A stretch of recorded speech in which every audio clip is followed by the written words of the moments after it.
오래된 오해들. 오해 1. 취미. 저희 최애 취미는 독서가 아닙니다. 전 운동을 제일 좋아합니다. 웨이트 트레이닝, 수영, 러닝 같은 운동을 즐겨합니다. 사실 운동할 때 가장 집중력이 높아지는 것 같아요. 노력을 통해 조금씩 더 나은 퍼포먼스를 만들어가는 것에 큰 희열을 느끼거든요.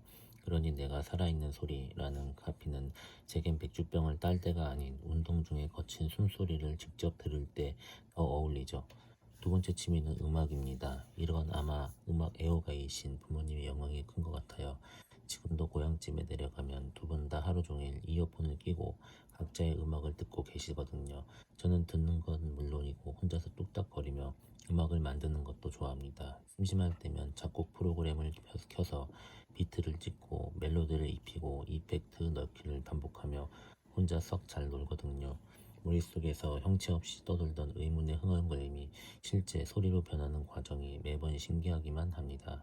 그 다음 취미가 독서쯤 되는 것 같습니다. 짐작하셨겠지만 저는 손에서 책을 떼지 못하는 그런 타입은 아닙니다. 신문 귀퉁이에 부고랑까지 찾아 읽는다는 텍스트 중독자도 아니며 대각선 읽기, 사진 찍듯 읽기 등의 속도법을 연마한 사람도 아닙니다.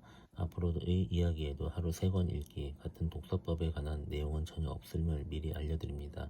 하지만 책이 참 좋습니다. 지금 당장 읽지 않더라도 마음에 드는 책은 언제나 보이는 즉시 사서 책상에 꽂아주죠. 책에 관해 이야기하는 것을 즐기고 글을 쓰는 것도 좋아합니다.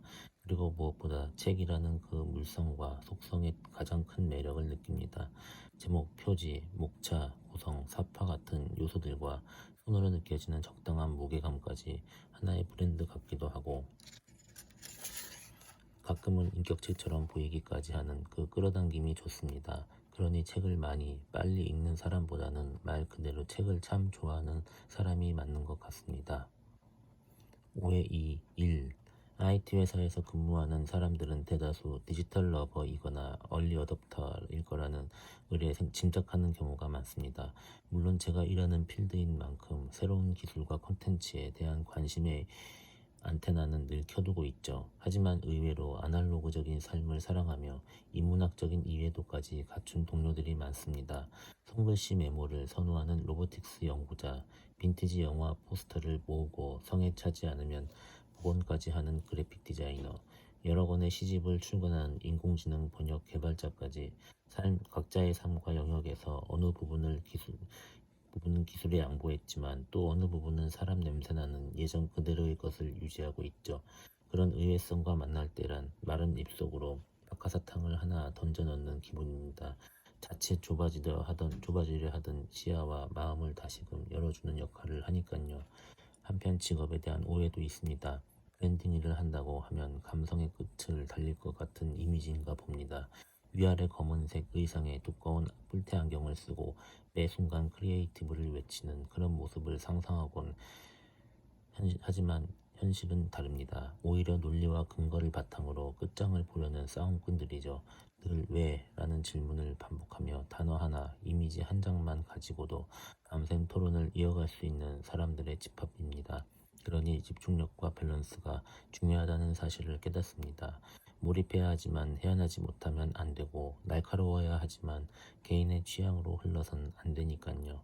원하지 않아도 자꾸 겸손해질 수밖에 없는 이유가 여기에 있는 것 같습니다. 정말 쉽지 않거든요. 심하게 좋아하지 않았으면 못했을 일입니다. 3. 오해 3. 표현. 어려운 단어 쓰는 걸 싫어합니다. 쉬운 말을 더 좋아합니다. 더불어 드립이란 불리는 시시콜콜한 농담도 애정합니다.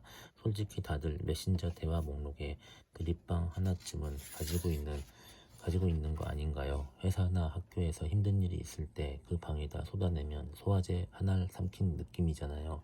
유머 코드 잘 맞는 친구들이 하면 하고 알아차려 줄 때, 내가 날린 개그 하나에 크크크가 무한대로 찍혀올 때, 그러면서도 누구보다 위로가 되고 의지가 됨을 느낄 때 쉽고 친근한 화법의 힘에 다시 한번 감탄합니다.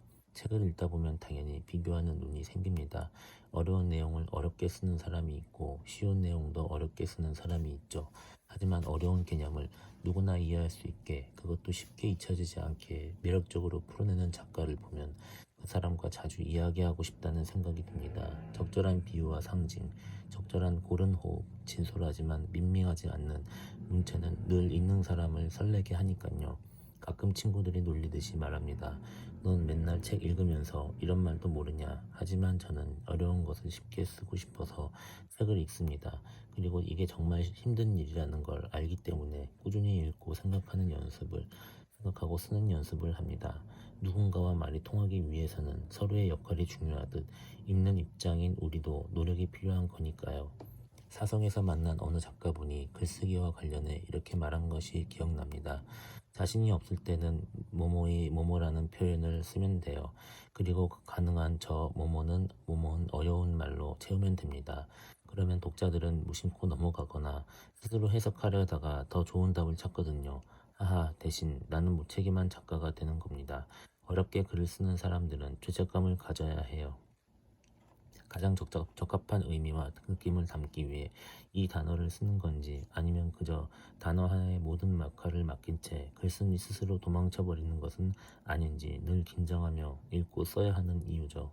우리 글 좀 읽었다고 해서 섣불리 아무 단어나 가져다 쓰지 말자고요.